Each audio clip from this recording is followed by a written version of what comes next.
Core values number one, brother. It goes deeper than the military. Like for me, it was thinking about honor, courage, commitment. Yeah, it's everything to me. But at the same time, we need to make an actionable step. So what I did is self-reflection, and then it's true to self. So I got to be able to make sure that things fit well with who I am, what I'm doing. I'm not like, my gut says don't do something and then I do it. So trusting that gut feeling, being transparent, accountable. Because how am I going to be talking to you if I'm straight bullshit? Hey, what's up, everybody? Welcome back. Championship Leadership Podcast. We got Alundas Havens here, and excited to have you, man. I got to meet Alundas at in St. Louis actually a couple months back, whenever that was. Zach Babcock's live in-person Alpha Underdog event. So, what's up, man? How you doing? Good, brother. And thank you again, for the honor to come on the show. I know we talked about it in St. Louis, but now our schedules are aligning, so it works out perfect. Making it happen. Yeah, absolutely. Well, I like to start off. I like to, the name of the podcast is Championship Leadership. So what comes to mind for you, or what does championship leadership mean to you when you hear that?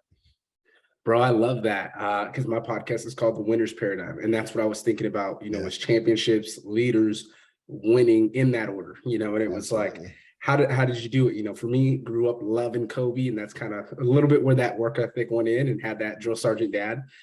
So it was one of those for me where it was like, you couldn't push me to that level. But when you look at champions, we're always figuring out, hey, what's the best thing to do for us? How do we get to the next level in all aspects of life? So it may be pushing yourself so you're best physically, or maybe, we got out the military, we're struggling a bit, and it's like finding that new purpose for us that's allowing us to be able to get through. And we're like, bro, we actually have all of these experiences, everything that people said we didn't have. But as leaders, that's what we do, is we bring out that best in other people. We let them see, hey, this is how you should act. In our case, sometimes we're just working through our stuff, and then we're figuring out, hey, man, we're getting to that next level by doing some of that uncomfortable work.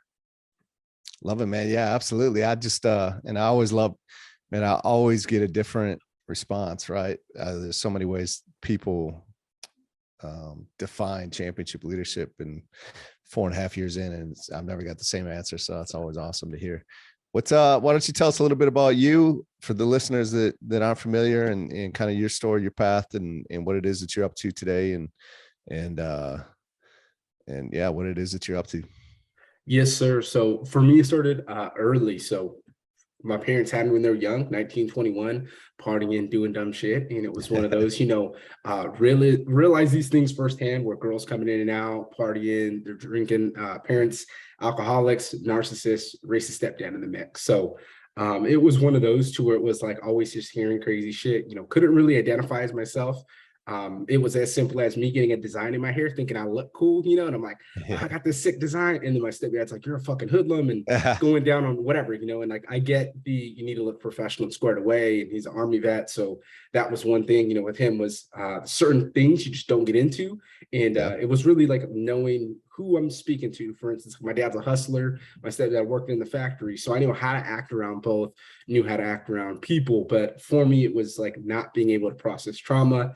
Dad was very abusive, mom a little bit, so ran into some situations to where it's like I started, fending back that, arguing with my parents when I got older, because I was just like this, go to school and you can do good type thing. Like, we don't have money, you know what I mean? Yeah. We're talking about going to college. Oh, that's too hard. Why would I want to do that? And that's where I'm like, no, I'm going to do it on purpose, So one of those, work through all those things, and then got into high school, really had more problems, when it came into the parents and some of their things, and them talking about the same shit for 20 years, but still drinking. And I'm like, man, like, how are we going to get any better? So me and the stepdad got into it, got kicked out the house, moved out, called my recruiter, and I'm like, hey, man, we need to move up that ship date. 3 months earlier, went to the Marine Corps, and then it was even going home on boot leave. And some of those issues that I was talking about, I'm very surface level, but they didn't get resolved. And it was teaching myself that, like, hey, glad you got yourself out of your situation. Now you need to do something about it. So go home on boot leave.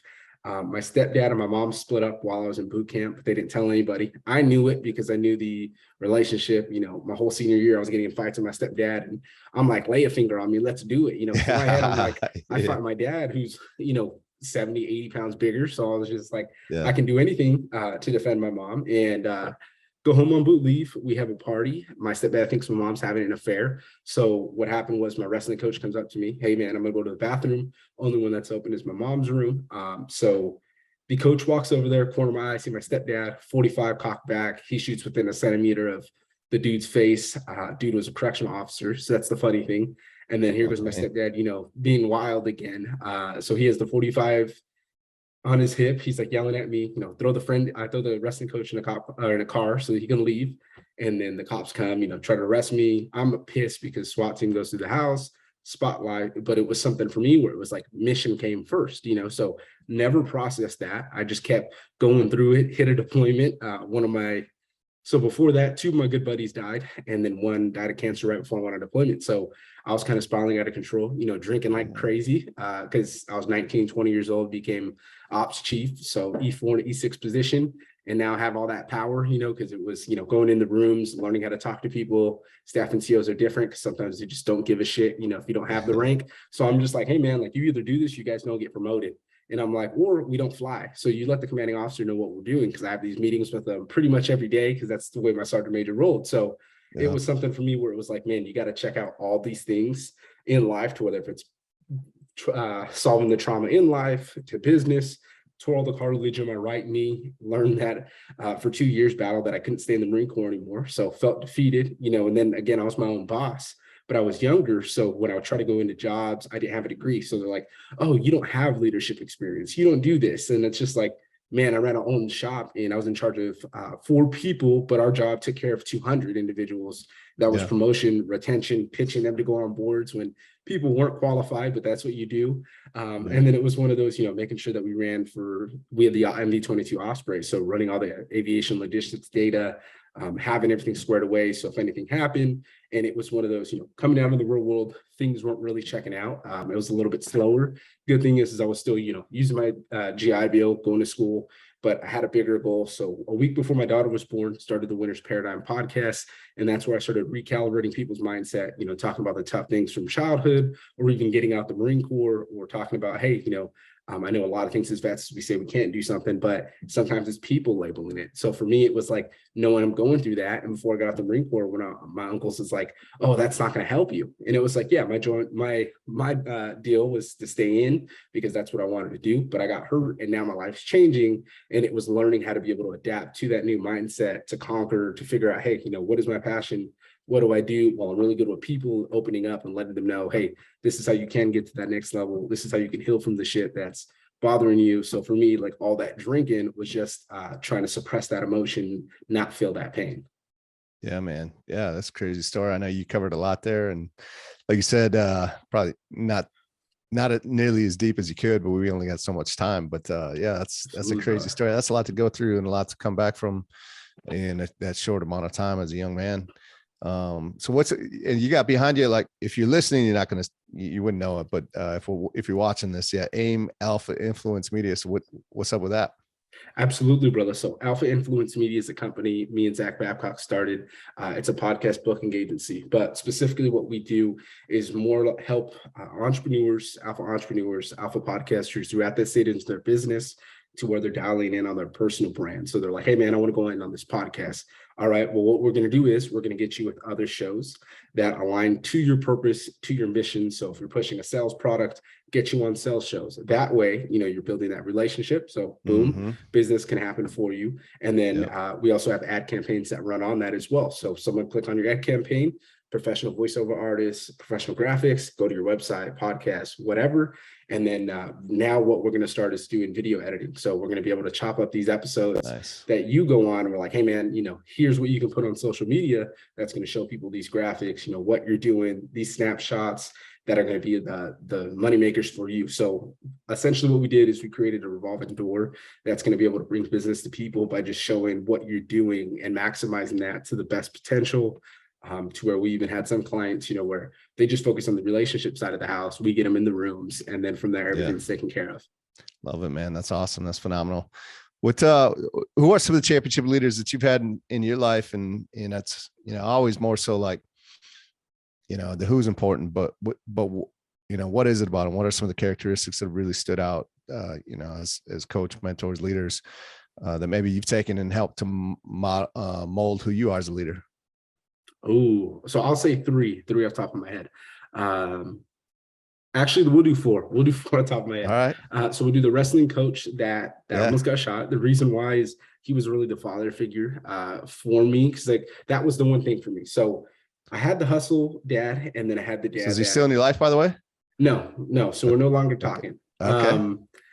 It was one of those things for me with the coach that he seen me, lose wrestling matches. My dad screaming at me. I'm like, F off. And he knew, so he was the one that kind of mentored me, went through it. We're no longer Yep. talking because him and my mom, had something going on clearly. Okay. And Okay. I denied everything. And then they kind of lied to me about it, we're acting stupid. So I was just like, hey, Gotcha. man. But at the same time, it wasn't necessarily that, it was that he almost died because of us type thing. Yeah. So it was like, I'm going to protect him because I don't have that. So first person there, second's my mentor, my best friend. He's a chief in the Navy. So he was an E6 and I'm an E3. And dude just really mentored me the whole time, whether it was like getting in the gym. So we worked 20 hours one day, went to the gym for 2 hours, slept for 2, went back to work. But it was the mentality of like, hey man, you need to get up or shit sucks. And he was always that one, gave me a video, put a DVD in my car, a CD in my car about leadership. And I was just like, I'm not listening to this shit. And then a year later comes around, I turn around, I'm like, you know what, this is actually really good. I've been wasting some time. So it was, learning that. And then the last two, one of my friend's mom, she had cancer growing up.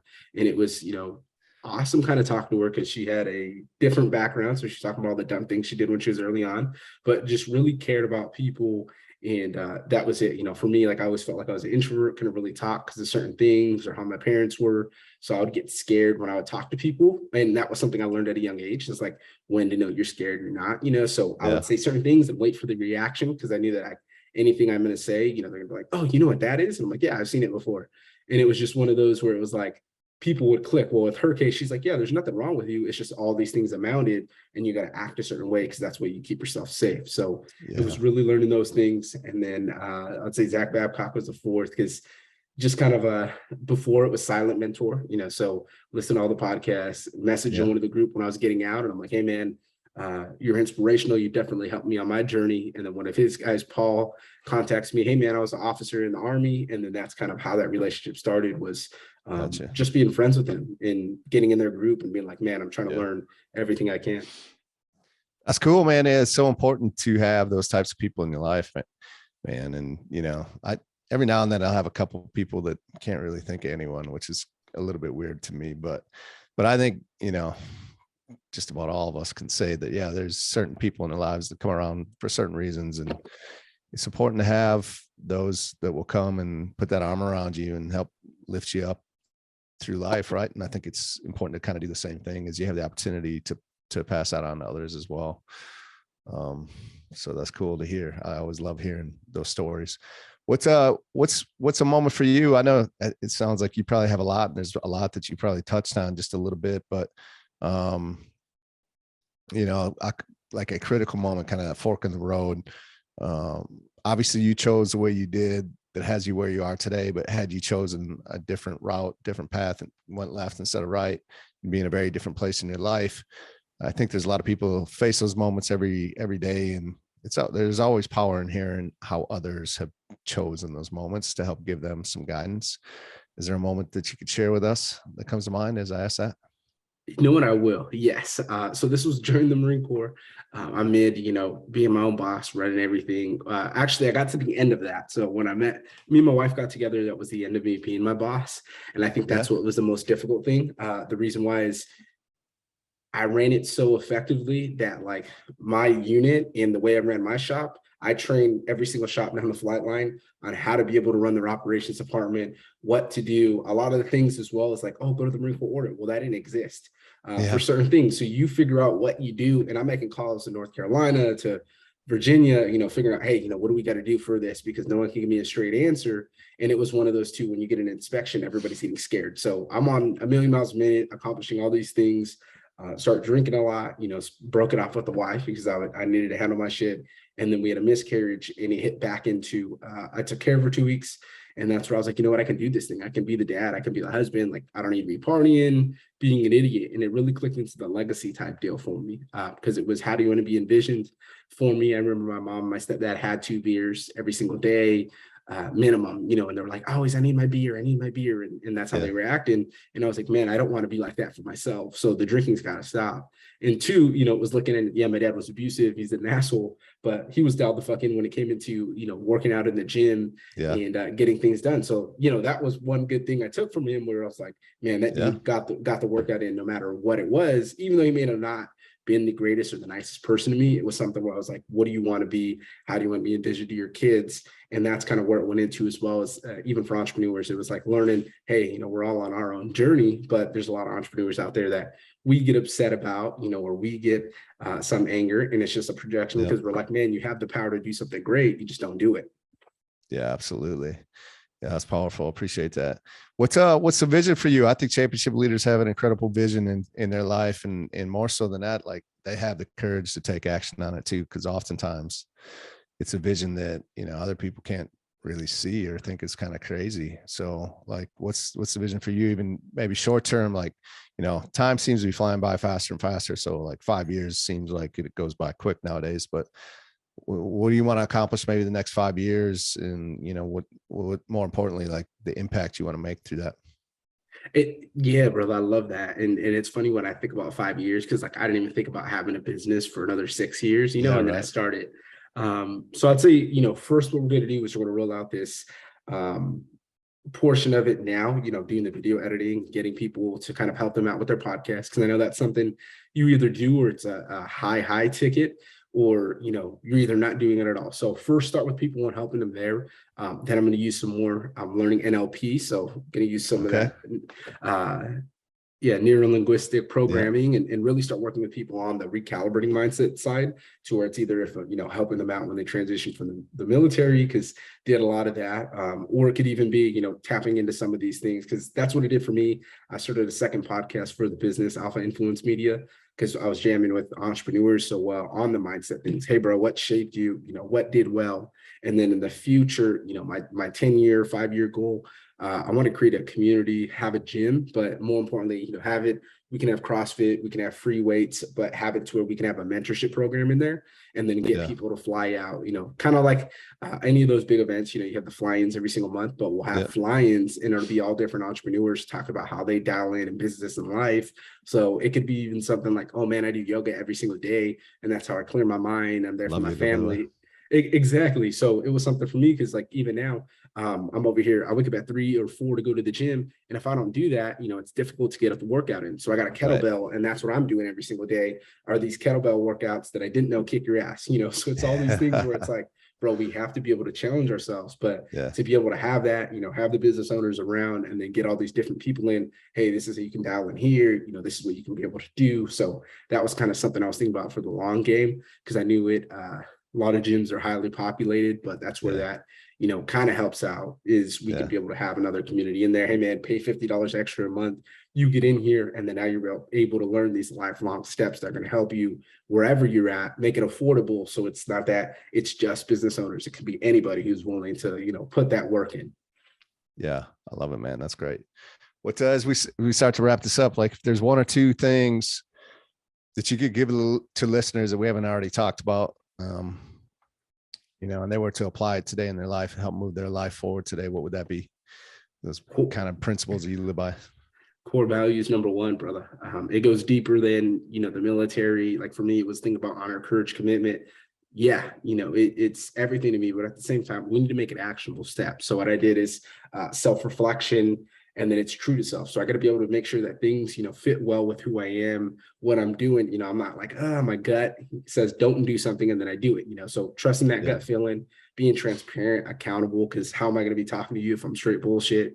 And then 3, learning an application for me, are core values, because we can read a book, we can do all these damn things we say we're going to do, have these conversations, and then go back to being dumb and not listening to what we need to be doing or being on that track. So you learn all the things, and then just take that one thing, man, and apply it to what you're doing, because that's what's going to be the difference between what you did before and then what you're doing now.